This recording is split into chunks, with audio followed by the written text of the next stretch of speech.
Fine was the sign. The smoke rose around and formed things in our minds.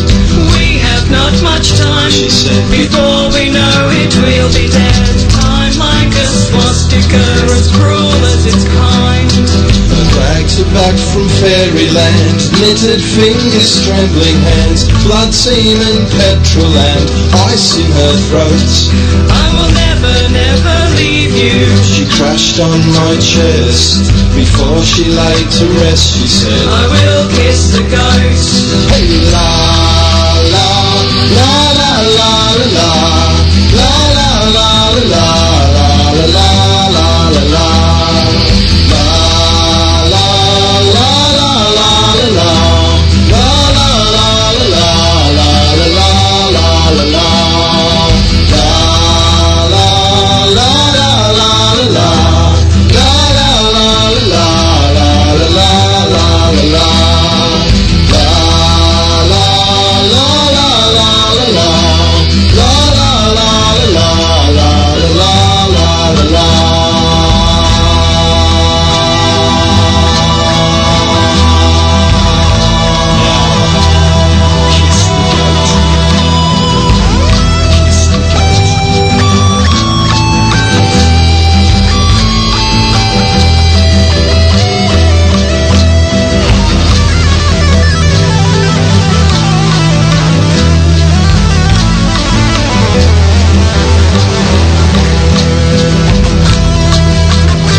Every day.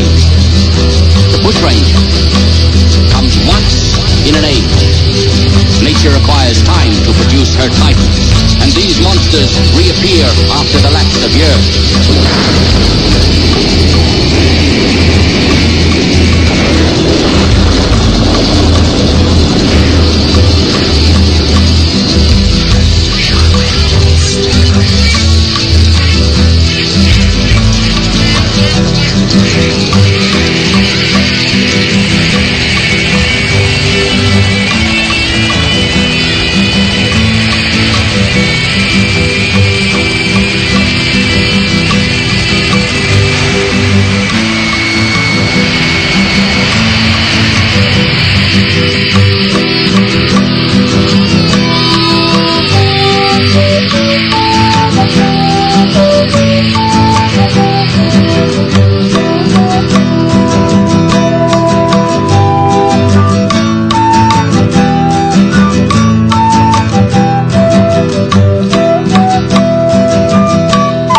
verschnittenen Weiden, wo Kinder spielen und Blätter treiben, tönen Trompeten, ein Kirchhof Chakra. Fahnen von Scharlach stürzen durch des Aras Trauer. Reiter entlang an Roggenfeldern, leeren Mühlen.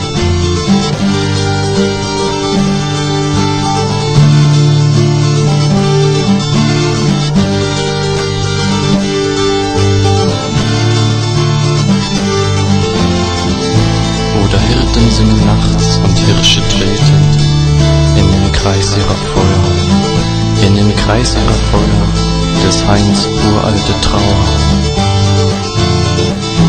Tanzende heben sich von einer schwarzen Mauer. Fahnen von Scharlach, Lachen, Wahnsinn, Trompeten.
Welcome back to Occultist Radio. And you're going to do an Egyptian kind of dedication, like a little LBPR for the Egyptian. So, okay, so take it away, Egyptian style. Do it like walking like an Egyptian. All right. So the dedication of the temple.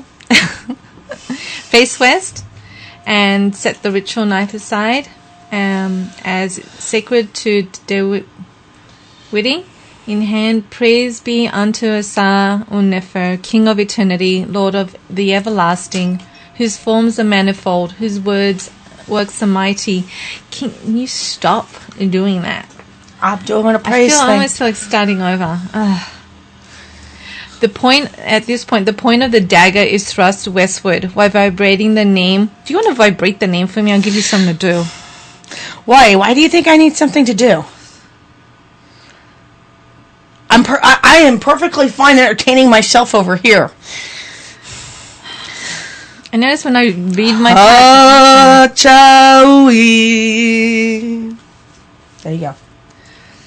Okay, so turning counterclockwise to the south. Praise to you who created the gods, who raised up the sky, who spread out the ground, who made those below and those above. He who lights the two lands. Open the doors of heaven, throw open the sky to me. Thrust the dagger forward to the south while vibrating the name Shebui. Turn counterclockwise to the east. O Ra, the womb of Nuit is filled with the seed of the spirit which is in her. The earth bends beneath our feet. O ye who raise and rejoice, carry us with you. Let us live forever. At this point, the point of the dagger is thrust to the east while vibrating the name Enkesisui. Turning counterclockwise to the north. O grant unto me a path whereon I may journey in peace. Thy water is to thee, thy flood is to thee. The doors of heaven are open to thee, the doors of Nuit are open to thee. Point the dagger is turned to the north while vibrating the name Kwebui. Okay, turning counterclockwise to the west, thereby completing the circle. Praise to the Lord of truth, whose shrine is hidden, from whose eyes mankind issued, and from whose mouth the gods came into being. Now, you want to do something. You want to scare the people in the circle. That's when you do that, and then you look at it and you go, praise to the Lord of the truth, whose shrine is hidden, from whose eyes mankind issued, and from whose mouth the gods came into being. Okay, we're doing an Egyptian ceremony here, not a hick kind of tent revival kiss and snake. Kind of. I know, he's kind of. You can get your energy up like that. You know, the people from Texas just went, "Oh crap!" I know, right? The Texans out there just looked out their windows to make sure they were still safe. All right, let me start this again because I'm kind of lost. Yeah, go back to praise the Lord. All right, so let me just recap this. Turn counterclockwise to the west, thereby completing the circle. Praise to the Lord of truth, whose shrine is hidden, from whose eyes mankind issued, and through whose mouth the gods came into being. As high as in the heaven, as broad as in the earth, as deep as in the sea. The dagger at this point is thrust westward a final time, with silence being vibrated in place of a name. Eyes and arms are raised to the sky. Above me stretches Nuit, the Lady of Heaven. Beneath me lies Geb, Lord of the Earth. At my right hand, Ast, Lady of Life. At my left hand, Asa, the Lord of Eternity. Before me lies Heru, the beloved child in the hidden light. Behind me shines Ra, whose names the gods do not know. And that completes that ritual right there, the dedication ritual. I actually like the Egyptian ritual. It's short, it's sweet, but it calls on the quarters in a different way. Yeah. Pam was feeling at home. Pam it was like, oh look, I'm home. Was that like damn it? Pam it. Damn it, Pam it. Damn it, Pam it. Let's play another song before we hit the Wiccan quarter calling. And you're gonna do that one because I know how much you love it. I'll do the Celtic one. You can do the Wicca one. You know what? Woohoo! We're listening to this then. Oh no. Sometimes a man and woman spend 10 or 20 years together, and they don't belong together. And then one day, one of them tries to leave, and does, but in a most peculiar way. Woman, one of these days I'm leaving you far behind. And on that day you'll be grieving. Grieve on, woman, I don't mind. Look out in the backyard, mama, 'cause I'm leaving you real soon. Gonna fly me up to heaven in my big red balloon. You're nothing but an old fool, and that's all you'll ever be. You're nothing but an old fool. You know you'll never leave me.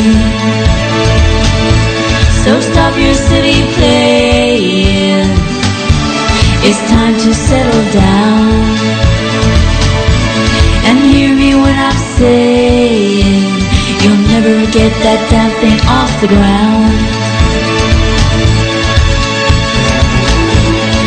Woman, are you? 'Cause I'm almost 10 feet high, high, high. Woman, stop your cooking, 'cause I'll never eat that pie. I'm on my way to heaven, might even touch the moon. Wave me goodbye, I'm leaving in my big red balloon. You're nothing but an old fool, and that's all you'll ever be. You're nothing but an old fool. You know you'll never leave me. So stop your silly playing. It's time to settle down. You better hear me when I'm saying you'll never get that damn thing off the ground. You never gave me loving. You never were the kind.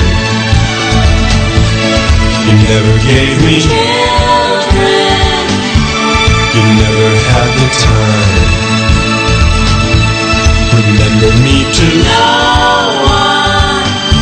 I was born this afternoon. I've got it all together in my big red balloon. You're nothing but an old fool, and that's all you ever be. Now you're nothing but an old fool. You know you'll never leave me. So stop your silly playing. It's time to settle down. You better hear me when I'm saying you'll never get that damn thing off the ground.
Lord Adonai begin to manifest within me, so that my being was wrapped away in bliss ineffable, and my body was filled with rapture of his coming, until the cry burst from my lips, my Lord, my God. There are no words to describe thee, my beloved, though I yet tremble with the joy of thy presence. Yet do I feel that this is but the beginning of the reflection of thee. O God, wrap me utterly away, beyond even this bliss. Let me be utterly consumed in thine essence. Amen.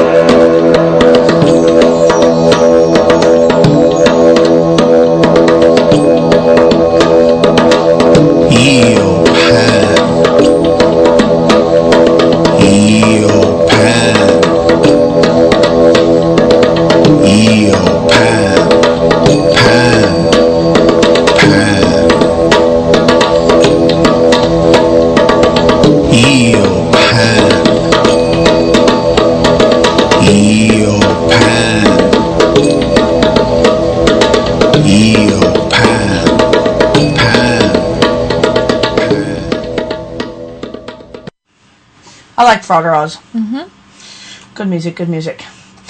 Who did Kiss the Goat? That was Michael Folsom? Folsom. Bestianity? Yeah, Bestianity. Yeah.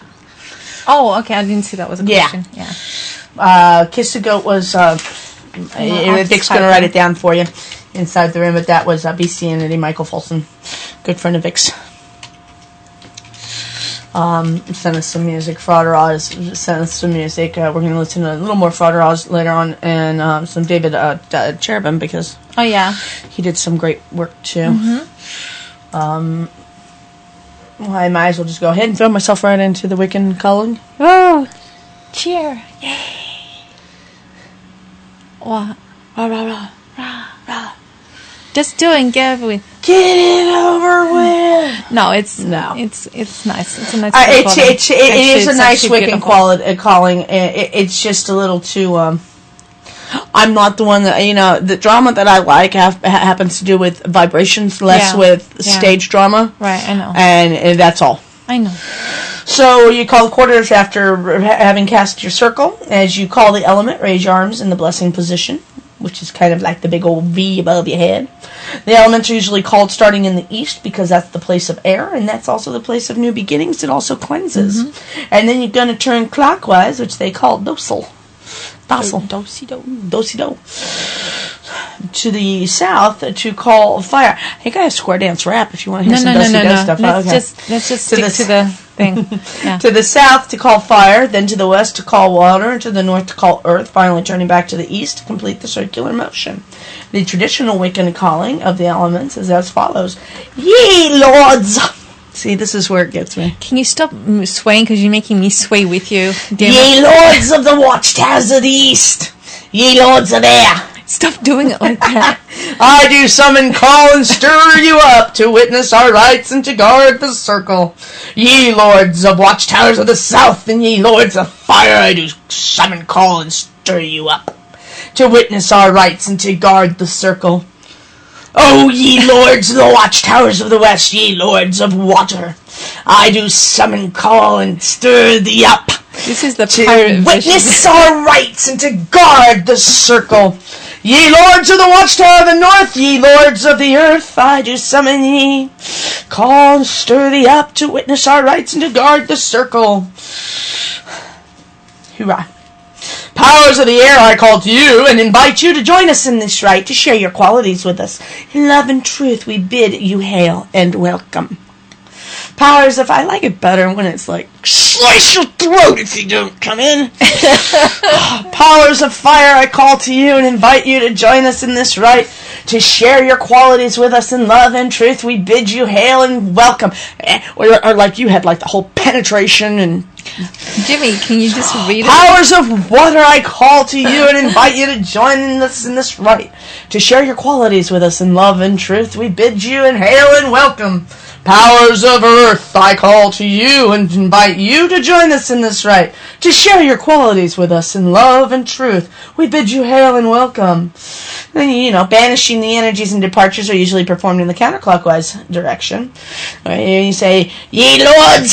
Stop. You fluctuate between a British, English street urchin and a pirate. Ye lords of watchtowers of north, ye lords of earth. Stop. I thank you for attending my rite, and ere you to depart to your fair and lovely realms, I bid thee hail and farewell.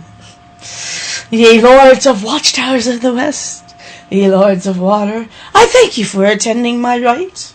And ere you to depart to your fair and lovely realms, I bid thee hail and farewell.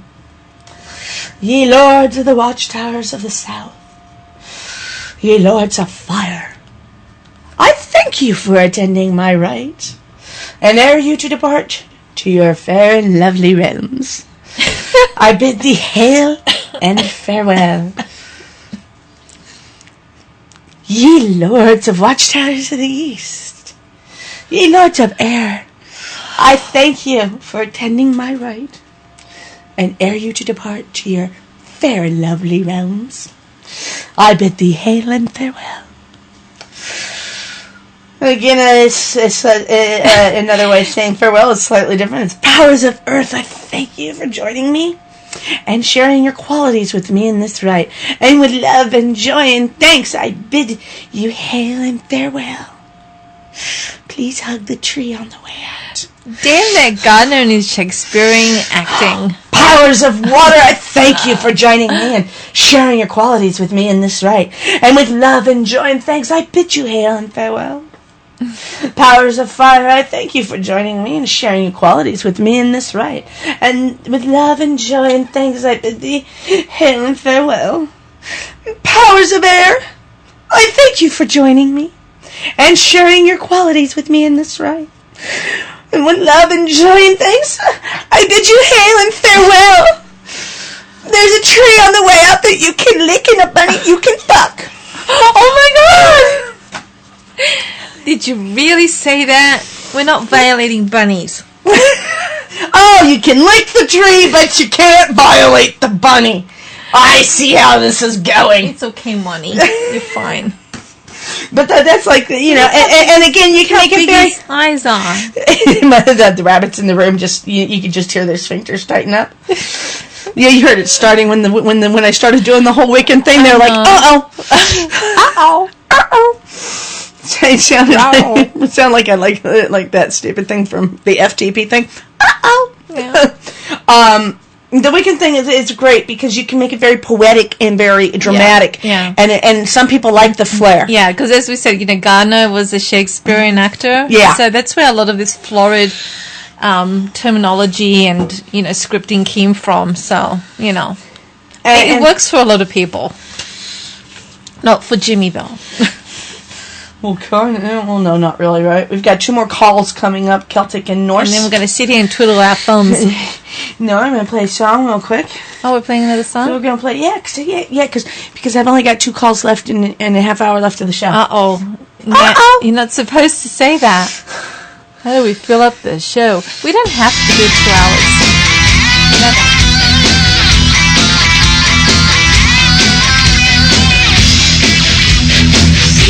Voice of wisdom, looking for words of wisdom. A messenger appeared to guide its soul to the altar of the temple.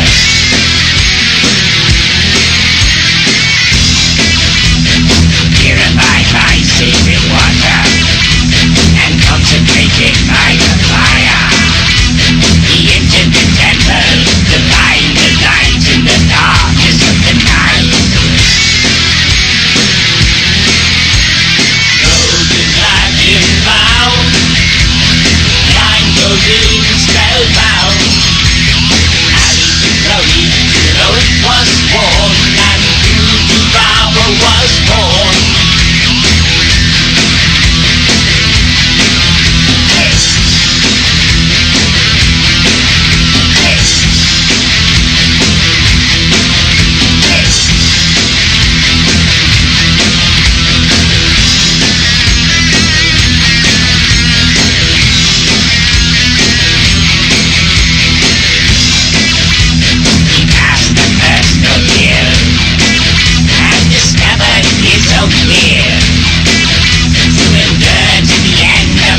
at the open grave, stare down upon the corpses of the masters and slaves.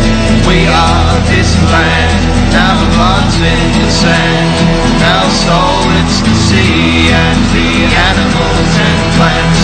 Broken feet drag along from the red hill upon bony bodies of the innocent dreamers swing.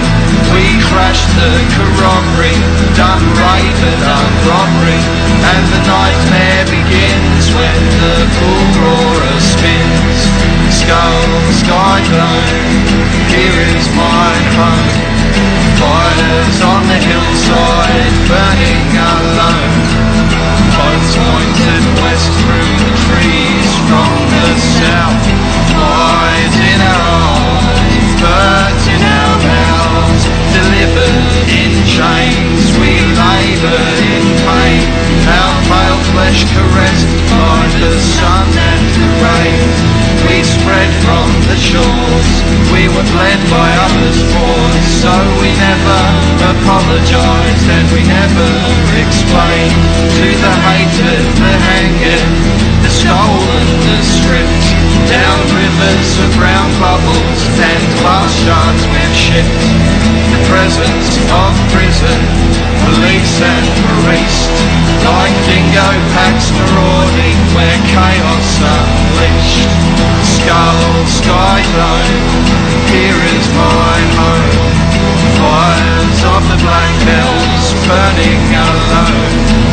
Bones pointed west through the trees from the south.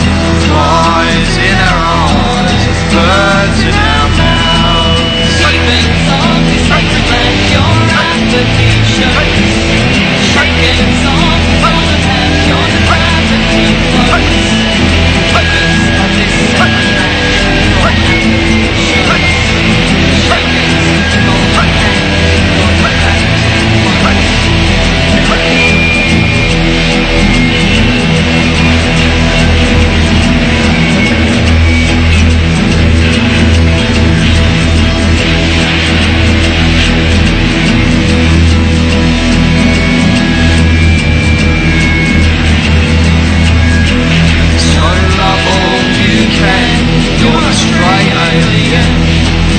Lessons to learn and a future to earn. There are no others, just sisters, brothers. To be quick with the sticks and I'll teach you to burn. Paint neckties and nooses, winners to losers. Your arrogance unwelcome, your misery's your own. You'll live and die beneath the wide weeping sky. You'll fight for what's right or fall in with the drones.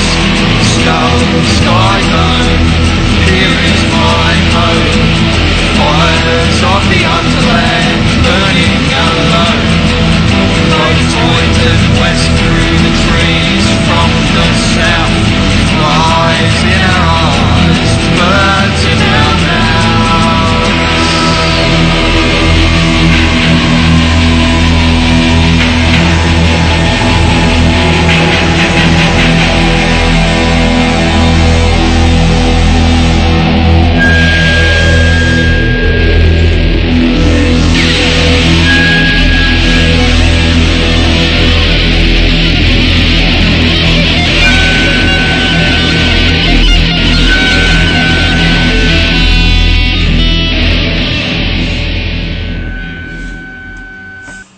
Okay, so we're going to go into some Celtic quarter callings. So at this point, just cast your circle as you normally would, and from this point on, we're going to call in the quarters Celtic style. All right, we're just putting that link. Yeah, right. It's a private message from Pam, so just keep going. Oh, okay. Okay. So, O Spirit, Guardian of the North, Ancient One of the Earth, I call thee to come forth and charge this circle with the power of 3 and rock. At this point, you'll face east, and you'll say, O Spirit and Guardian of the East, Ancient One of the Air, I call thee to come forth and charge this circle with the power of the winds.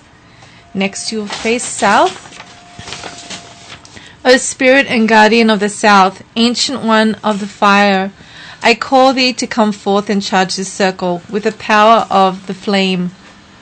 Next, you'll face west. O Spirit and Guardian of the West, Ancient One of the Water, I call thee to come forth and charge this circle with the power of the tides.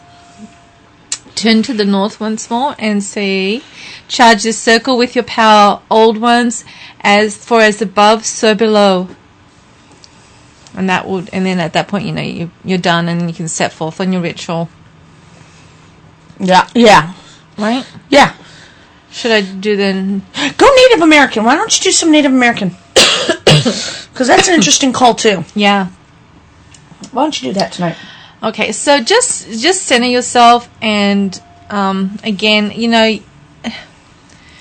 I mean, would you traditionally even cast a circle? I mean, you're just calling the quarters. Yeah, you just call them the quarters. So Yeah. just center yourself, and you can, usually what they try to do is go outside. Yeah, extend. Where it's open. Yeah, of course, go outside and extend your hands up above your head if you wish. Take a couple of breaths in through the nose, out through the mouth, just to center and ground you. And, channeling that energy. So it could go, this is an example here. Great Spirit Grandfather, I send you these words. Hear my prayer, for these are my words. To Father Sun, to Grandmother Moon, to Mother Earth, to all my relations that I have created, that have been created as I, to the four winds that bring us the season of life, to the east where the Father Sun rises, bringing to us a new day, a new meaning of life, a light in which to see, the path above us, to the south, where the warm air comes to us, bringing heat and warmth, the seasons of spring and summer, to the west, where Father Sun goes, to bring to us darkness, so as we may see the universe and search for the questions of our life, to the north, where the cold winds come from, bringing to us the seasons of fall and winter. And that's a pretty nice call right there. I think it is. Yeah. What we got left? Norse? Let's see. We just have another. Do you want to do the Norse? Want to do the Norse? You do the Norse. All right. I actually need to cough. Facing east. You would call him Ostri, mighty dwarf who holds up the eastern quarter of the sky. I call to you to come to this place and join us. You who bring clarity, illumination to the world in a time which we so desperately need it. Then you'd face south. Sudri, Jesus. Sudri, mighty dwarf who holds up the southern quarter of the sky, I call to you, come to this place and join us. You who bring creation and transformation to the world, help us to transform tragedy into triumph, horror into victory, and hatred into cooperation. Facing west, Vestri, mighty dwarf who holds up the western quarter of the sky, I call to you, come to this place and join us. You who bring emotion and purification to the world, help us to wash away the pain of loss. Help us to find solace and peace within ourselves and intuition's guidance. Facing north, Nordhai, mighty dwarf who holds up the northern quarter of the sky, I call to you. Come to this place and join us. You who bring stability and manifestation to the world. Help us to guide the souls of the dead who are lost and confused to their new lives. Help us to stabilize the energy in this world and bring order out of chaos. That ends this show, but it doesn't end tonight. What we're going to do now is I'll play another song, one song to end the show. There'll be a little pause because I have to stop the encoder, start the encoder, and then we'll do Q&A. Yeah.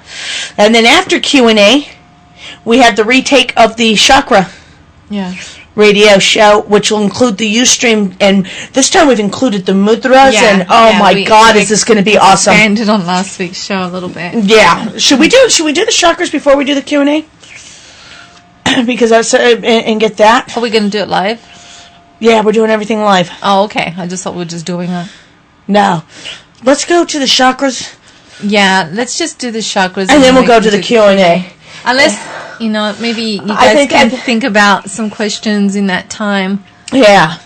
That way they have all the chakra things to open to do in case there's more questions.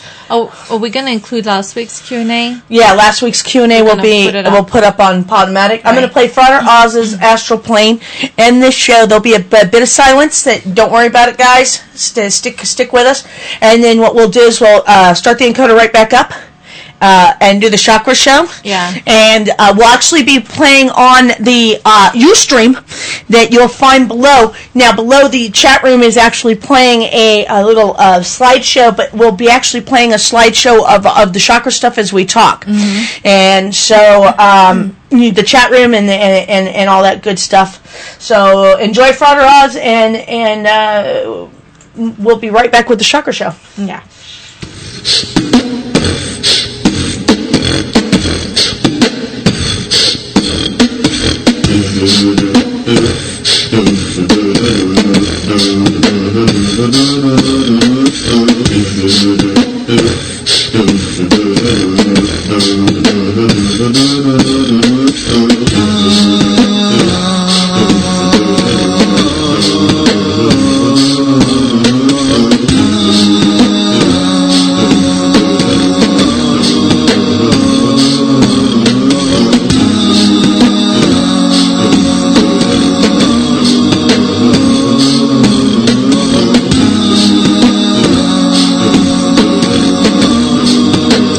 Traveling on the astral plane, is it only in my brain, or is it something real?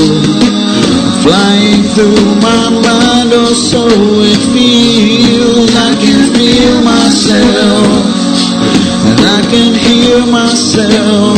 Can I stop myself from believing this ordeal?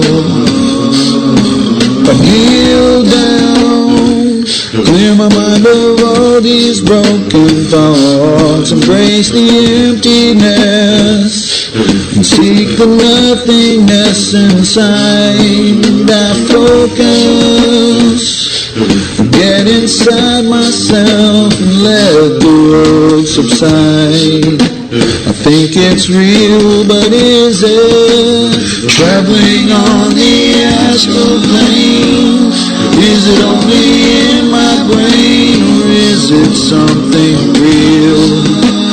Flying through my mind, or so it feels. I can feel myself, and I can hear myself. Can I stop myself from believing this ordeal? I feel tired, feel this weight will slip away. Am I dreaming?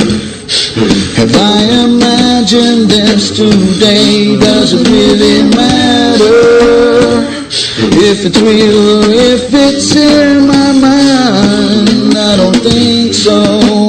All that really matters is I was traveling on the astral plane. Is it only in my brain, or is it something real? Flying through my mind, or so it feels. I can feel myself, and I can hear myself. Can I stop myself from believing this ordeal? I was traveling on the astral plane. Is it only in my brain, or is it something real?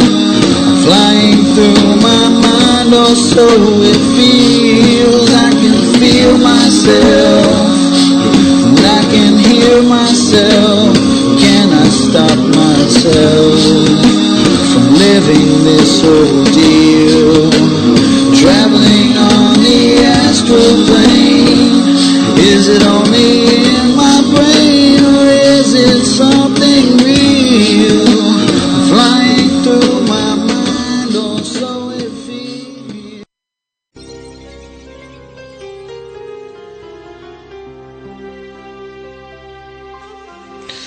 Welcome to Occultist Radio, radio for the higher self, with your hosts, Vicky Adams and Jymie Darling.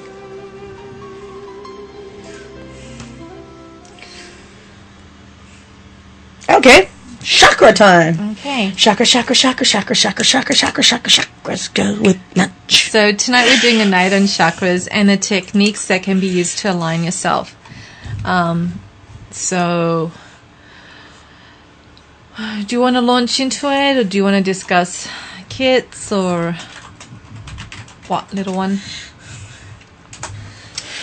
Well, we will have some chakra kits that will be available at panpipes.com/occultistradio.htm.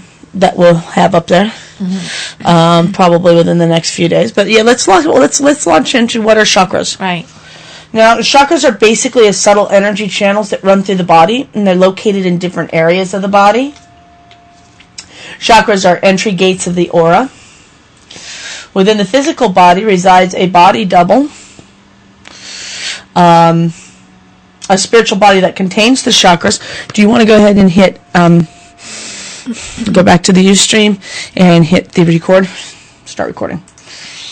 So chakras are the entry gates of the aura. Within the physical body resides a body double, a spiritual body that contains the chakras. Now, the word chakra in Sanskrit translates to wheel or disc. And they are the centers of activities that receive, assimilate, and express life force energy. They are responsible for the person's physical, mental, and spiritual functions. If you do want to look down below, we are actually doing it on the Ustream also, as well as the encoder. They absorb and transmit energies to and from the universe, nature, celestial entities, from people, even from things. Now, according to the traditional writings, there are 88,000 chakras in the body. That's a lot, covering basically every area of the body. And the majority of them are so small and insignificant that we're not even going to talk about them. 40 of them have a significant function. We're going to do the 7 main and a couple of the subtle ones that help. Above as well. The ones above. But we're going to actually do the ones that are inside that do the whole roundabout thing. I know, I just keep smacking that microphone. The most significant ones are the 7 main chakras that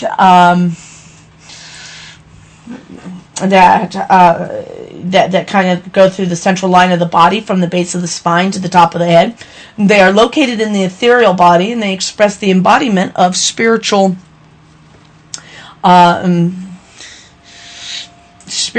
energy of the physical plane. Now, there are many chakras throughout the body, and then what we're going to deal with here are known as the classical chakra system, also referred to as the basic chakra system.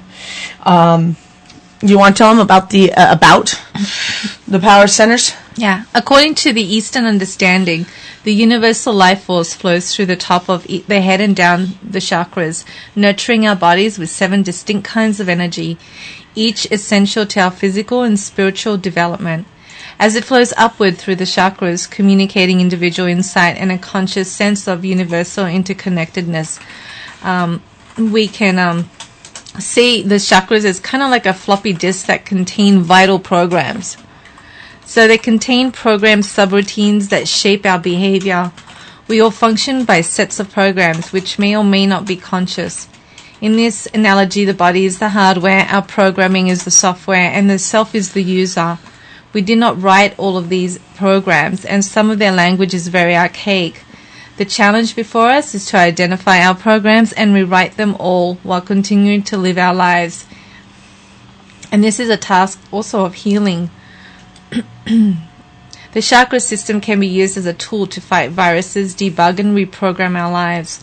In order to run any of our programs, we have to activate our energy currents, which is bipolar, as mentioned, above there. So the earth center, which we connect through our bodies, which is called grounding, basically, where we're connected to the earth with our feet, provides a connection that makes us feel safe, alive, and centered in ourselves and rooted in our environment. And the pole of consciousness, which is experienced through our minds, is an understanding in our memory, our dreams, and our beliefs. We have a dynamic energy flow throughout our entire being when it is connected to our body. So we can plug into this system just as we, plug into our stereo, the chakras, and become like stations receiving and broadcasting at different frequencies. The 7 vortices of these chakras are created by the combination of these 2 active principles, consciousness and matter. Consciousness enters through the crown chakra and flows downward through the body, then upward from the earth to ethereal consciousness. In order to be a whole, a human being needs a balance between the downward flow and the upward flow of energy. Blockages in any of these chakras affects the flow of the currents. So let's go into what blocks the chakra. Okay. We'll just... That's a good diagram right now.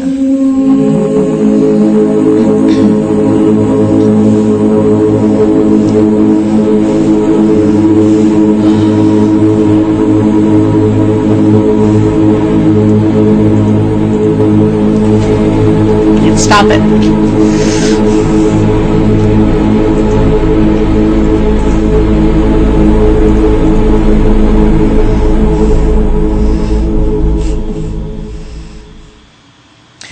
What are you doing?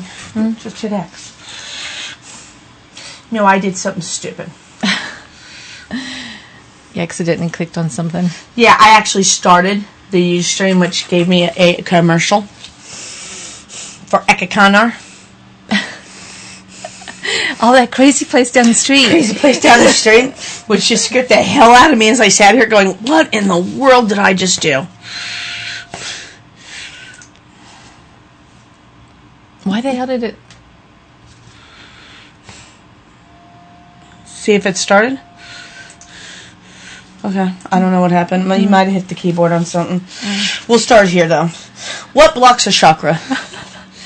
Chakra, childhood traumas, cultural conditioning, limited belief system, bad habits, physical and emotional injuries, or even just a lack of attention all contribute to chakra blockage. Difficulties abound in life for each one. We develop a coping strategy. Now, if these difficulties persist, these coping strategies become chronic patterns, anchored in the body and psyche as defense structures. And it's important to recognize that the blocks that we carry, find, and understand their source and meaning, and develop the tools to heal them. Otherwise, you're always carrying issues with you. The balance system, it is possible to be relatively balanced through the chakras without being an enlightened master. And most people don't think that's true, but it is. You can do that. You can do it very easily. Now, and what would this look like? This would look like somebody who was well grounded in their body, good health and vitality, aware of their feelings without being ruled by them, sexually content without being driven, balanced third chakra. They would have confidence without dominating others. The heart would be compassionate and loving, yet centered and peaceful. Could communicate feelings or ideas. The truth and clarity, and able to listen to others. Their upper chakra would bring imagination, wisdom, and a personal connection with spirit. This is an ideal that we hope to strive, and we have the means to achieve it. And it just takes some time, some patience, and some dedication. And the work depends solely upon each person and how much work they have to do. Do you want to do that thing that we did last week that got all messed up? And that was, let's have everybody kind of sit down and let's do some breathing. Feet flat on the ground. Feet flat on the ground. Unless you want to sit cross-legged. Unless you want to sit cross-legged, but feet flat on the ground. Focusing on just becoming centered. Close your eyes. Breathe in through the nose. You're going to go out through the mouth. Okay? Every time you breathe in, you're going to breathe in. We're going to talk about a color that rises through the body. As you breathe out, you actually create that chakra to move, to spin. We'll breathe back in, and the color will change again. Okay? So here we go. Let's go ahead and take that first deep breath in. And red. Red moves up the feet, to the knees, to the thighs. That's your root chakra. And out. Breathe back in. And your sacral or your sexual chakra is orange. And the orange goes from the pelvic area to just above, just to the navel. Take another deep breath out and a deep breath in. And yellow begins. And the yellow rises through the solar plexus from the navel to just below the breasts. And breathe out. Take another deep breath in. And the heart chakra goes green through the arms and the chest. Breathe out. Take another deep breath in. The throat chakra goes below. That goes from just around the collarbone area to just below your nose. And breathe out. Breathe back in. And above the nose to just your forehead. Just where your hairline is. That turns purple. You're breathing in purple. Breathe out. Breathe back in. And the crown chakra turns white. Gorgeous, brilliant white. Hooks you up to the universe that's above you. Connects you to the more subtle ones that are above you. All the way to the higher self, to the top of the tree. Breathe out. You know, the energy from the subtle above connects down to the feet below. Next breath in, the feet below to the subtle that's above. And you become totally aligned with all that is around you.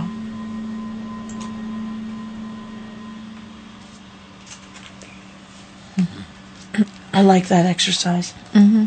Kind of brings everybody down to a nice, calm area, or it should.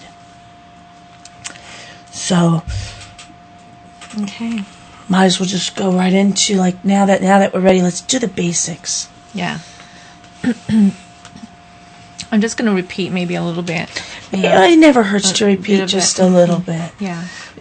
Remember that during this chakra meditation, you're doing the I am, I feel, I do, I love, I speak, I see, I understand. Mm-hmm. Because that's what you're trying to attain as you listen to her talk about the basic system.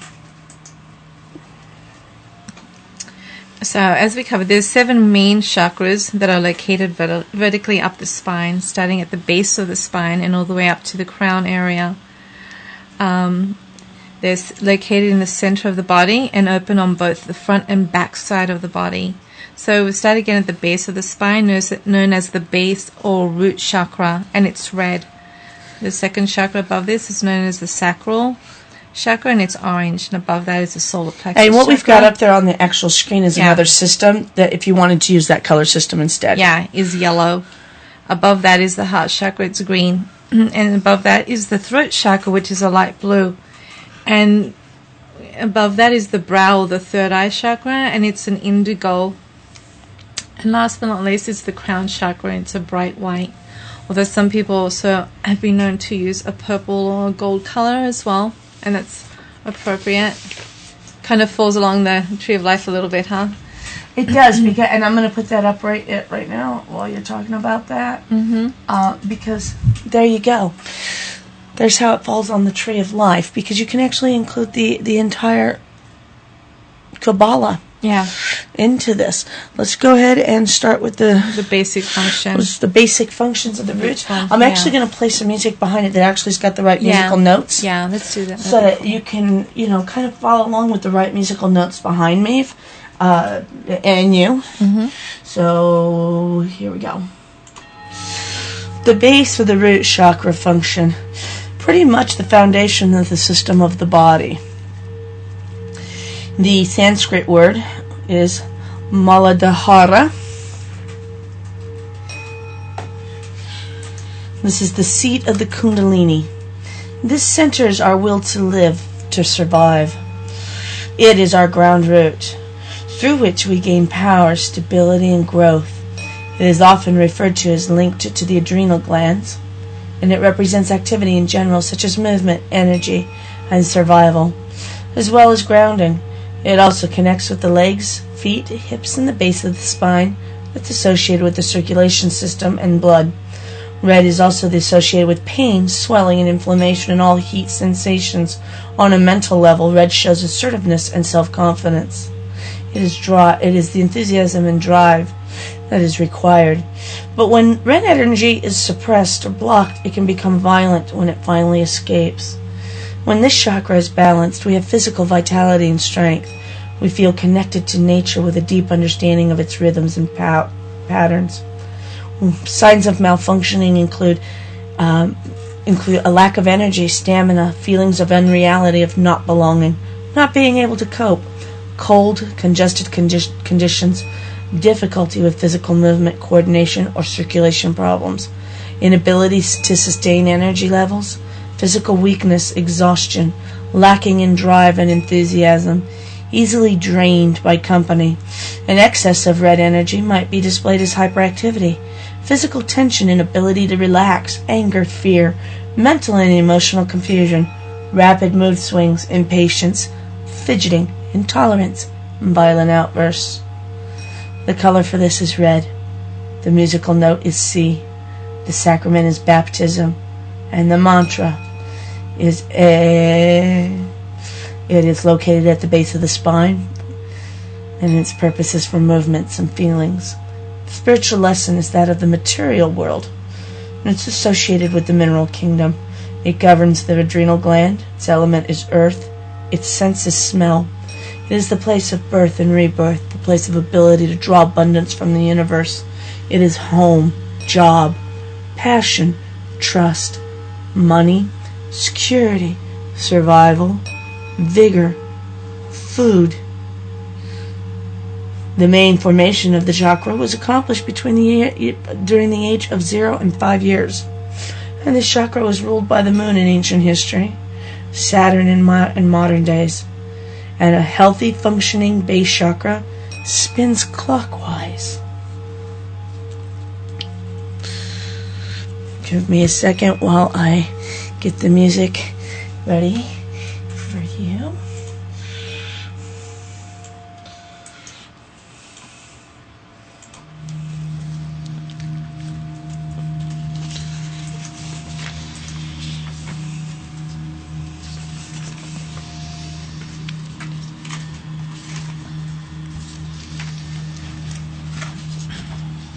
The sacral chakra, associated with the qualities of movement and flow of energy. It is located below the navel and above the pubic bone, also referred to as the spleen, sacral, abdominal. The Sanskrit is Vadhisthana and is known as the sacral chakra, and the navel chakra. It is connected to the sensuality of touch and an innocent desire for pleasure, non-judgmental, spontaneous enjoyment. Associated with the organs within the lower abdomen, especially the large intestine and reproductive organs and the kidneys. Signs of malfunctioning: a lack of orange energy, physical rigidity, restricted feelings, digestive orders, lack of focus, lack of vitality, being stuck in the past, holding on to memories, impotence, problems with the uterus, bladder or kidneys, and a stiff lower back. Feelings of inadequacy, possessiveness, jealousy and envy, and self-regret on all levels. Antisocial behaviors, lustfulness, selfishness, and arrogance all stem from an imbalance in this chakra center. Other emotions such as the need to control violence, thoughtlessness, hatred, despair of the future, victimization, masochism, sentimentalism, consumerism. Characteristics it's orange in color. This chakra represents the plant kingdom. The mantra is Vamo. The musical note is D. The element is water. It's a sense of taste, associated with the spleen in men and the uterus in women. The sacrament of matrimony. In women, this chakra spins right and it spins left in man. And it's located 2 to 3 inches below the navel and in the center of the body.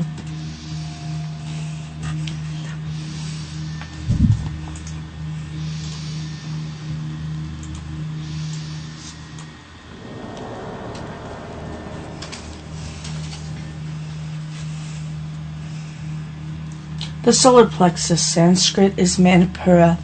It's associated with the planet Venus in ancient times and with the planet Mars in modern times. It motivates us to bring about change, deals with our use of energy and the ability to transform it from a raw state into usable forms. The solar plexus creates change in ourselves as well as around us. It is an organizing type of control that gives us the ability and will to mold our lives in a more powerful and effective way. It deals with many systems of the body: digestion, stomach, small intestine, liver, pancreas, spleen, which affects our immune system, and also works in proper functioning of the nervous system and the skin. It is located between the navel and the base of the rib cage. Also related with optimism, self-confidence, spontaneity, flexibility, understanding, a sense of humor, joy, and laughter are all natural balanced expressions of the solar plexus. But when it's malfunctioning, ulcers, diabetes, hypoglycemia, anorexia nervosa, bulimia, and stress-related ailments, indigestion, insomnia, panic attacks and headaches, muscle tension, skin irritation, nervous disorders. An overactive chakra might show signs of over-analytical or fussy behavior, narrow concepts, prejudices, and a lack of tolerance. Its color is yellow. It is the emotion of anger. Sense is sight, and its musical note is E, and the mantra is Om. It is the element of fire and associated with the animal kingdom. And it is located about 2 inches above the navel. And it spins left for positive power. And the sacrament is that of confirmation. And it's interesting because you can actually put a pendulum over these chakra points that we're telling you. And you can actually see which way they're spinning. So if you have a pendulum and you want to know which way you're spinning, or if you've got it spinning right, you actually can use a pendulum. I think you're going to take the Anahata. Let me get your music up here.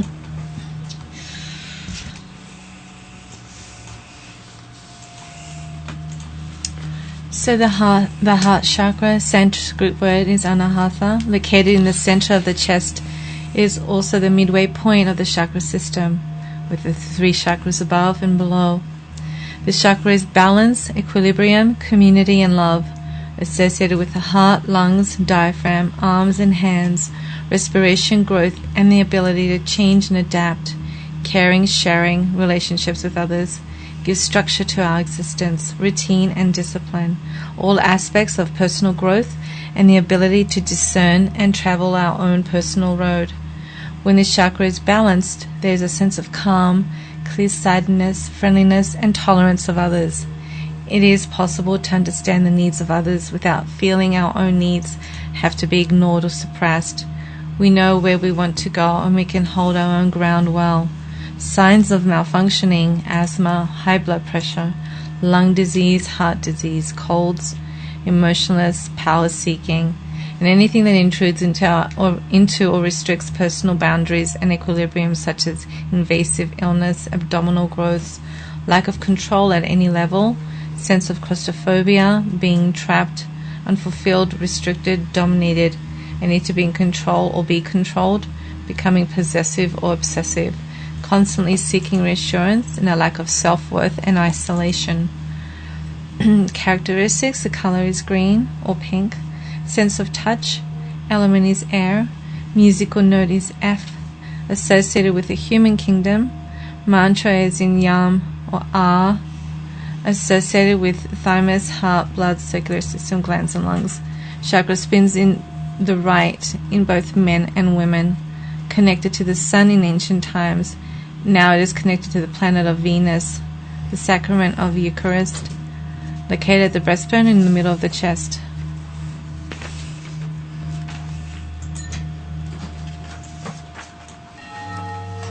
The throat chakra, Sanskrit word, Vishuddha. It's communication, inner identity, and telepathy, related to the thyroid and the parathyroid glands, the upper chest, neck, throat, mouth, nose, and ears. The shoulders, arms, and hands can be affected by both the heart and throat chakras. The throat chakra is primarily concerned with communication and creativity. And the signs of malfunctioning is a stiff neck, thyroid problems, ear problems, laryngitis, sore throats, tonsillitis, creativity blocks, lack of inspiration. Very often these symptoms are signs that something is being held back or not communicated. Individuality is being stifled and something needs to be expressed. Its color is blue. It's associated with the thyroid, the bronchial and vocal apparatus, lungs, the glands, and the parathyroid. The element is ether. It's angelic realms. Sense is hearing. Sacrament is priesthood. It's associated with the planet Mars in ancient times and is connected to the moon in modern times. Spins to the right in both men and women, and it's located in the throat, just below the Adam's apple. And you're going to take the Anjana.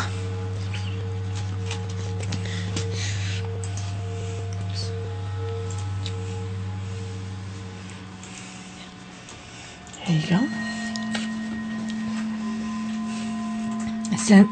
The brow chakra, the Sanskrit word is Ajna, sorry. Clairvoyance, intellect, belief, understanding, and analysis of reality. Inward looking rather than expressive, like the throat chakra. Affects the eyes and the conscious workings of the brain. The main function is to make sense of the raw information received from the sense organs. It also works with memory and planning. Another function is to leave behind the constraints of time and space because it gives us greater insight. The chakra, more than the other chakras, needs integrated balance and a firm, grounded energy. The sounds of malfunctioning is when it's stressed, the mind becomes clouded and thought patterns run in chaotic circles, making practical decision-making extremely difficult. Intuitive sensitivity may become blocked. Visual defects, nightmares, and headaches are also a sign of a malfunctioning brow chakra. The color is indigo, violet, and sometimes yellow. It is all the elements. The main element is spiritual. The musical note is A. The mantra is Om, or It governs the pituitary gland, skeletal system, pineal gland, nervous system, and other glands. It is located 1 finger width above the bridge of the nose at the center of the forehead. The sacrament is of marriage, associated with the planet Jupiter in ancient times and the planet Mercury in modern times, and it spins to the right in both man and woman.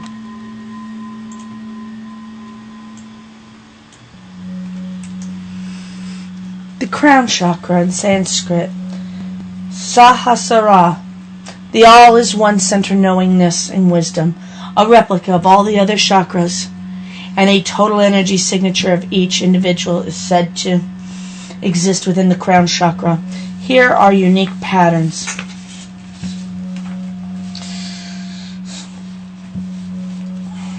Of consciousness is kept in constant touch to exist with all sorts of information from the outer universe and the subtle dimensions of spiritual energy. The chakra is connected to the whole of creation. As the base chakra connects us firmly and safely to the earth, the crown chakra opens us up to the universal energy.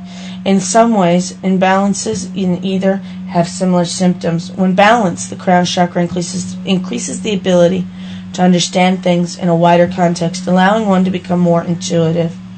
But if it's blocked or it's not spinning in the correct direction, when it's malfunctioning, depression, alienation, and the inability to learn.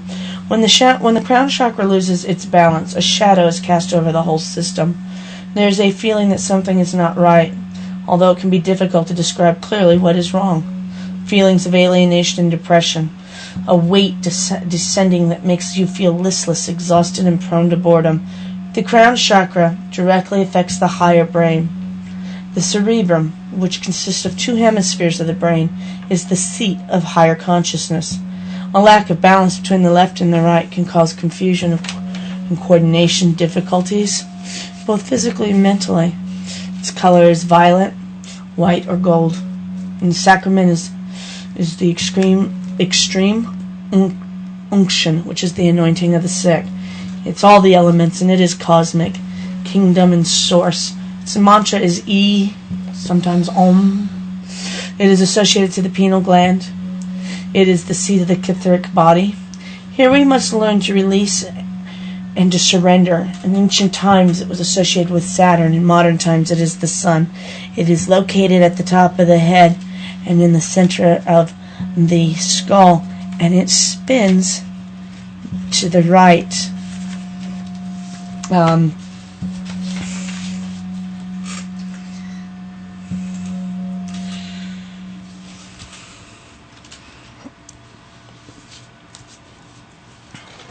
Intoning, or using sounds to affect our health and our chakras, is an art that has been in use for centuries. The better known practitioners of this discipline are the Celtic Druids, the Hindu mystics, and the Tibetan monks, though there are many more groups that use this art. To excel at this art, one first must become proficient at 2 basic yoga breathing techniques. The first exercise is for the intoning itself. To begin, slowly breathe in to the count of 10. You hold your breath for the count of 10, and then slowly exhale for a count of 10. As you practice, gradually add more time each step in increments of 5. The second exercise is for proper breathing when intoning. Breathe in slowly and deeply until the stomach muscles are completely stretched. Exhale slowly and completely, emptying out the lungs. When doing these exercises, sets of 7 to 9 of each are suggested. Chakras are the orbs, the psychic energy. And sounds are beneficial in aligning our chakras. We'll start with the root chakra and we'll work our way up on sounds. Ooh. O, A, I, A, E. Other sounds, you want to cover what some of the other sounds do for the subtle? Yeah. So once again, repeat these sounds like 7 to 9 times to get to gain the most benefit.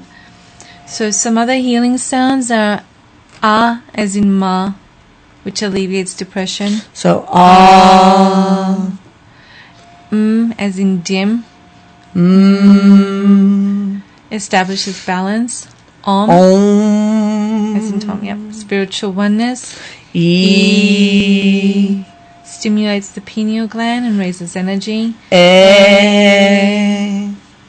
Stimulates the thyroid gland, increases hormones and metabolism. Ooh. Affects the spleen and kidneys and the white blood cells. Shh. Peace and harmony. Affects the liver. Affects the lungs. This affects the heart. This sound is for openness and affects the spleen. Well, I think those are kind of neat because a lot of people don't know why they do the mantras. Do that last. I want to go into, because a lot of people don't know what the mudras are. Yeah. And make sure this is in the right order here. What are mudras and how to use them? Mudras are positions of the body that have some kind of influence on the energies of the body of your mood. Mostly the hands and the fingers are held in some position, but the whole body may be part of the mudra as well. The most well-known mudras are probably the ones that are performed while meditating. One sits in a lotus position with crossed legs and either puts one's hands on their knees or and the tips of the thumb and the index finger joining, or on the lap with the fingers of the right hand resting on the left palm. But also the Christian cross, the praying of the fingers, the crossing of the hands. We're going to go through all the mudras. To use mudras, keep it for at least a couple of minutes. It's usually more effective to do them while a little while longer, like 15 minutes or so, while you spread that time over the day. But you could also make it part of the meditation. It affects doing it with both hands if you just do it with one. Now, some mudras are simple enough so that you can even do them with your hands in your pockets, so that when you're someplace you can actually just do the mudras. But these ones that we're going to help you with right now, they're going to help you. These are what they do to open the chakras. These chakra meditations use mudras as when you were doing the and the 7 to 10 breaths and the chants every time for each breath. You can also do the fingers, and we're showing these out to you on Ustream while we're talking to you. So to concentrate, okay. To open the yeah. This is to open the root chakra. So let the tips of your thumb and index finger touch. Concentrate on the root chakra, the spot in between your genitals and anus. It's kind of like what we call the taint. Yeah, the taint. It ain't this or the other. It ain't that, but yeah. taint. But it's the taint. It's the taint. Chant the sound. Lam. To open the sacral chakra, put your hands on your lap, palms up on top of each other, left hand underneath. It's palm touching the back of your fingers on the right hand. The tips of the thumbs, they just touch gently. Concentrate on the sacral chakra at the sacral bone. That's on the lower back. It's kind of like your tailbone. Mm-hmm. And you want to chant the sound Vam. And next up, the navel chakra. Put your hands before your stomach, slightly below your solar plexus, and let the fingers join at the tops, all pointing away from you. Cross the thumbs and keep the fingers straightened. Concentrate on the navel chakra located on the spine, a bit above the level of the navel, and chant the sound Ram. Opening of the heart chakra is next. Sit cross-legged. Let the tips of the index finger and thumb touch. Put your left hand on your left knee and your right hand in front of the lower part of your breastbone. So it's just a bit above the solar plexus. And concentrate on the heart chakra at the spine, which is level with the heart. And chant Yam.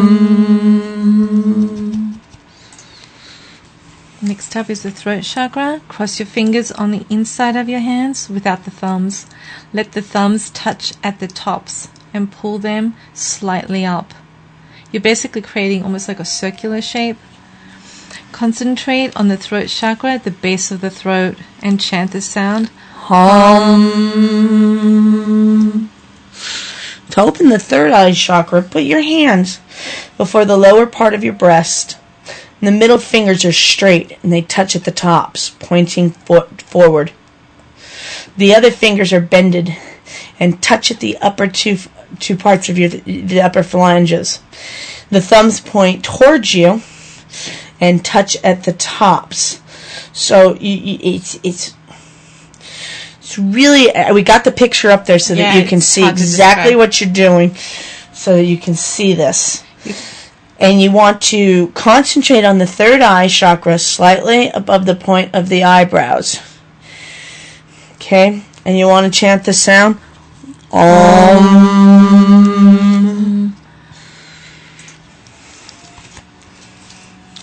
Now for the crown chakra, put your hands before your stomach. Let the ring fingers point up, touching at their tops. Cross the rest of your fingers with the left thumb underneath the right. So again, refer to the Ustream video there. So concentrate on the crown chakra at the top of your head and chant this sound.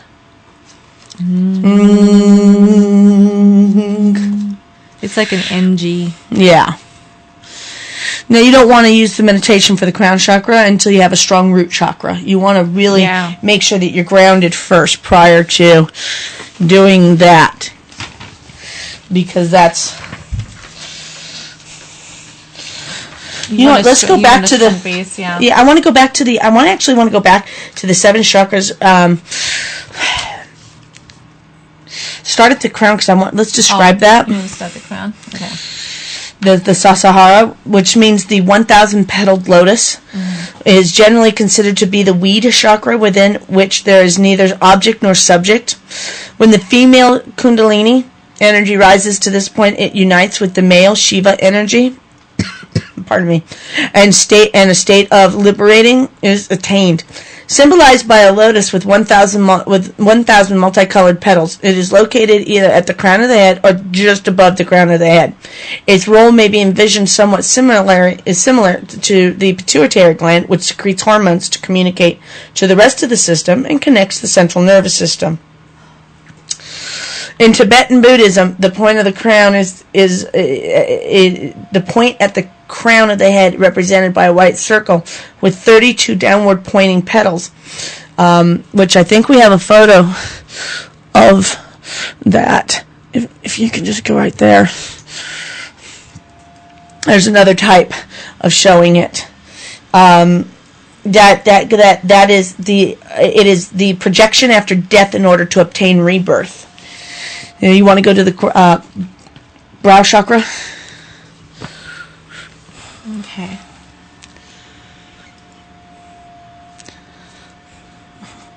It's symbolized by a lotus with 2 petals and corresponding to the colors violet, indigo, or deep blue.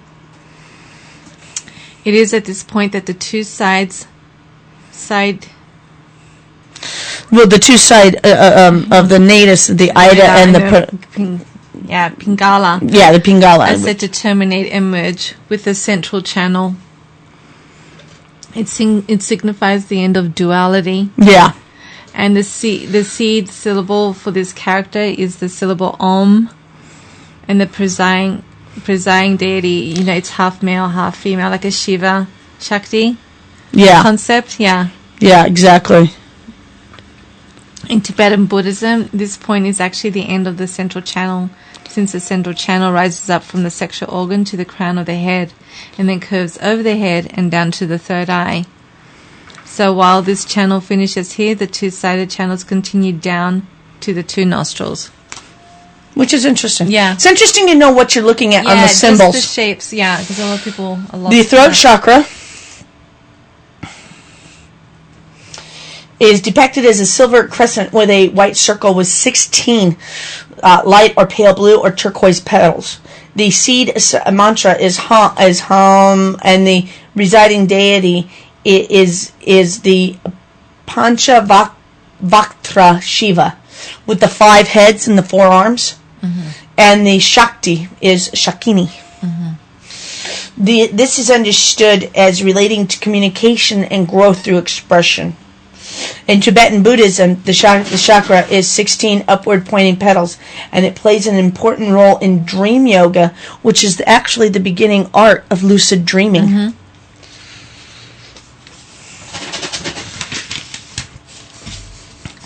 What you hear behind us scratching is the bunny going, "I want my food now." You're going to do the... Why don't you just do it? You want me to do these? Yeah. And you'll run the Ustream? Yeah. The next one is the Anahata, which is symbolized by a circular flower with 12 green petals. Sometimes vermilion. Vermilion? Mm-hmm. Am I saying that right? Vermilion, babe. Yeah. Within it is a yantra of 2 intersecting triangles, forming a Star of David. Yes. It's kind of neat. And it symbolizes the union of the male and the female. And the seed yantra is Yam, and the presiding deity is Ishana Rara Shiva, and the Shakti is Kakini. Now, in Tibetan Buddhism, the center is extremely important as being the home of the indestructible red-white drop, which carries our consciousness to our next lives. So this is actually where your reincarnation comes in. Right. And it is described as being circular with 8 downward pointing petals and the seed syllable home inside. Now, during the mantra recitations in the lower tantras, a flame is imagined inside the heart from which the mantra rings out. Within the higher tantras, the chakra is very important for releasing the clear light. Want to go over to the solar plexus? The Manipura is symbolized by a downward pointing triangle with 10 petals, and the seed syllable is Ram, and the presiding deity is the Brahma Ruda, or with Lakini as the Shakti.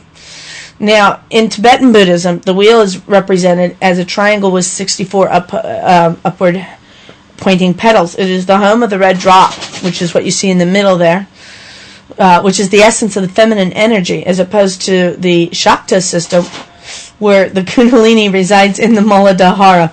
Please, I think she wants a cookie or something. It contains the seed syllable, short Ah, which is the primary importance in the Tuma inner fire meditation, which is the system by the energy of the red drop is raised.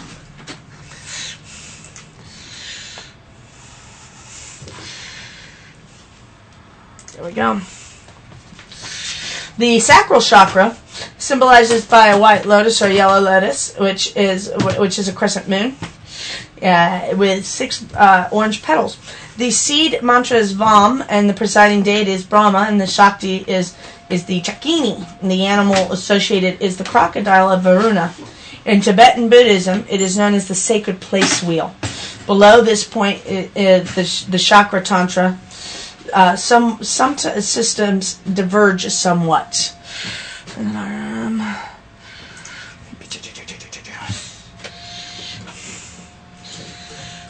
Now, the root chakra is represented by a yellow square with 4 red petals, and the seed syllable is Lam, and the deity is Ganesh. This associated animal is the elephant Ganesha. This chakra is where the 3 channels are merged, then separate and begin their upward movement. Inside the chakra is wrapped the goddess Kundalini 3 times around the black lingam. It is the seat of the red bindu, or the female drop, which in the Tibetan is located at the navel. There is no chakra that exists in this position in Tibetan Buddhism, which is kind of interesting if you think about it. On the subtle system, the minor chakras, in addition to the 7 chakras, there are a number of other chakras which have importance within the different systems. For example, the 7 head chakras, the lowest to the highest, represent the tree, which includes below the heart. So there are, you were going to go through these, and I hope you can see these in the photos enough that you can read these. You've got the Sura chakra, the Sura chakra, which is just it's the minor chakra located just below the heart, at the solar plexus, and it's known as the wish-fulfilling tree. Here, the ability to determine your destiny becomes a reality. So you want to once you work with your heart chakra, you actually want to work with this also. It supports the actions of the Manipura chakra by providing it the element of heat, and is responsible for absorbing energy from the sun. In Tibetan Buddhism, a similar chakra called the fire wheel is included in the scheme, but in Tibetan it's located above the heart instead of and between the heart and the throat instead of just below the heart. Talmula, a chakra known as Talmua or Lalana, is situated in one of 2 places. It's either at the roof of your mouth or on the forehead. It depends on what system you use. And the roof of the mouth is related to the most common one, and the nectar from the gods trickle down and is stored there. And this nectar can fall down and can be burned up, causing gradual degeneration. And those certain practices, it can be passed and purified, becoming a nectar of actual immortality.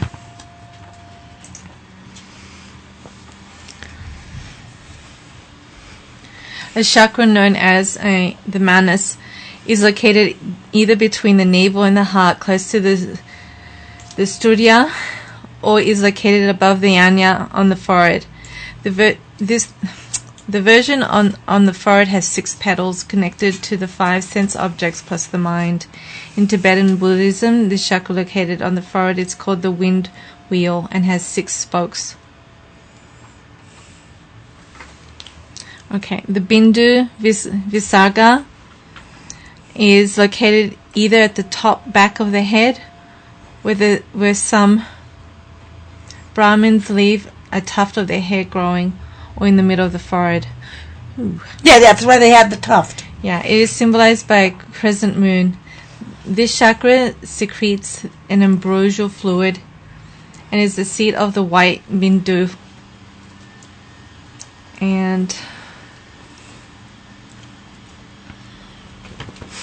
the Brahmaranda, or the Nirvana, in some systems it's the crown of the head. However, other systems, such as those that are coming up in some of the new thoughts, state that it is located way above the head, and that the crown chakra is actually kind of a secondary chakra, and that there's something that goes higher, that even goes higher than that.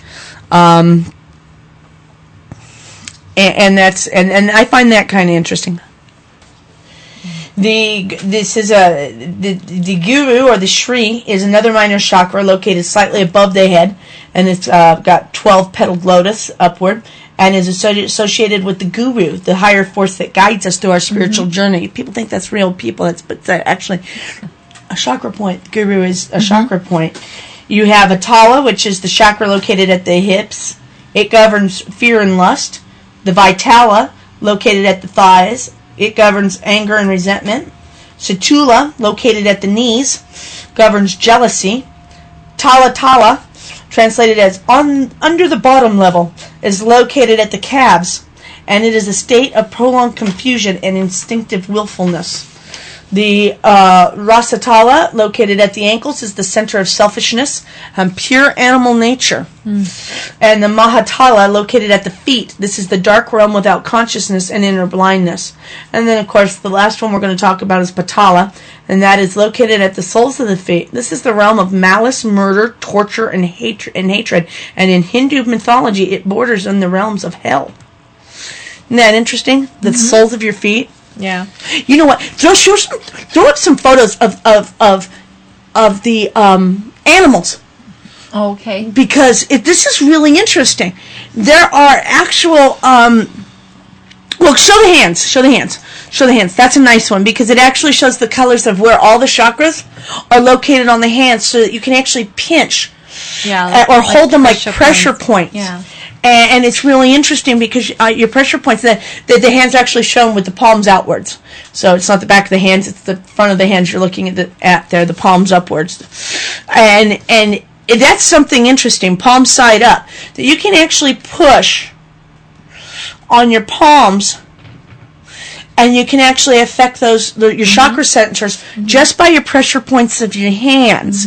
I thought that was interesting. I really did. The other thing I thought was interesting, the Egyptian. The Egyptian has that right there. You know what else I found interesting? Well, what you're saying is down the middle fingers. Right. The Egyptians always thought that led to the heart. And that's where the heart chakra is. Yeah. And did you know that the pharaohs wore that snake on the crown? Oh, yeah. As an immortality thing. Yeah. Do we have anything that shows the catechist? Oh, yeah. Do we have a catechist? Yeah. This is interesting because it shows those petals on how to heal in the catechist. This is the mercurial thing, and it takes it over into a hermetic stance. And now I thought that was interesting. Now, do we have a photo that shows how the hermeticism actually how the energy actually explores outwards, like bright and shining outwards type picture? Yeah, that one. That really shows the catechist really exploding into colors, and I thought that was kind of cool. Isn't there one that shows the lines of the birth signs, so that you can associate that to your birth signs also? Where is that? Okay. Oh, there it is. Okay. I thought that was interesting because it shows where you have the birth signs and where they have to work the most. And where they reside on the chakras. It's almost like a tree of life. If you're looking at this is the Eastern tree of life, and I thought that was interesting. Do we have anything that shows the cat and dogs? Yeah. Cat and dogs? Because animals actually have chakras too, and you can actually work with your pets on the chakra levels, and I thought that was kind of cool. Yeah, it is like a double helix of DNA. And if you're, you can actually work and get your pets more aligned, and they may act better. Totally. I think we've got another it's a blurry picture, but you'll get the idea of it. Yeah. Do we have another, like, long one that shows, like, all the animals? It's really blurry, but... It's really blurry, but there's birds and cats and dogs and bunnies and horses. In other words, all animals. Of course, all living things. Things have it. Yeah. And I thought that was interesting. That, you know, how can we possibly work with all the animals and stuff like that? Let's see. That other diagram we had. It's not to worry. Remember the one that had the spheres above the head? I know, I don't see it. Yeah. You want to go ahead and do the chart of the chakras? Do like the chakra center, the energy focus? Give them some stones that they can actually use. Okay, yeah. Why don't we go into the stones? In the meantime, put up a neat photo. I like that one where the catechist is like exploding in colors, because I just think that's just so brilliant. When with the stones, a lot of people, I've seen some people, I haven't done this personally, but they'll lay down or have someone position the stones in the appropriate places on their body, upon their bodies basically. So for the first chakra, you know, your root chakra, some of the appropriate stones that you can use is hematite, black obsidian, black tourmaline, red zincite, garnet, and smoky quartz. And your second chakra, your sacral, you can use an orange calcite, a vanadinite, a carnelian, a blue-green turquoise, or a blue-green fluorite. For your solar plexus, you can use a citrine, a yellow jasper, or golden calcite. For your heart chakra, you can use a rose quartz, a pink rubellite, tourmaline, or watermelon tourmaline, or a green adventurine, a malachite, or a jade. And for your throat chakra, you can use a sodalite, blue calcite, blue kyanite, angelite, blue turquoise as well. For your third eye, your sixth chakra, you can use a lapis lazuli, an azurite or a sigalite. And your crown chakra, you can use an amethyst, a white calcite, or a white topaz. Interesting. Yeah. Interesting. A lot of people think that there's only one stone you can use in there, and it isn't. You can use several. And this is just a suggestion. Those are just suggestions. Yeah. I mean, every stone goes to a chakra point at some point, but that's the mage thing. That ends the chakra show. Yeah. And it really wasn't that long anyway. What happened was that we couldn't get, we kept going down. Yeah, a lot of chakra work is, you know, work that you expand on the self. You know, there's only so much you can communicate outwards. Right, we can only give you the foundation. Yeah. So what we're going to do is I'm going to play a song, and end this session, and we'll go to open Q&A on the board. So those of you listening out there, we're going to go off the Ustream. We're going to go back just to the board and the encoder, and it's question time. If you have any questions for us, go ahead and give it to us. Go ahead and stop everything. Stop the recording. Yeah. Well, you know what? Let me play a song while I walk you through this, so they don't have to listen to this. So here's Europa. Hold on. Yeah.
Taste the soil of the east, full of vitality.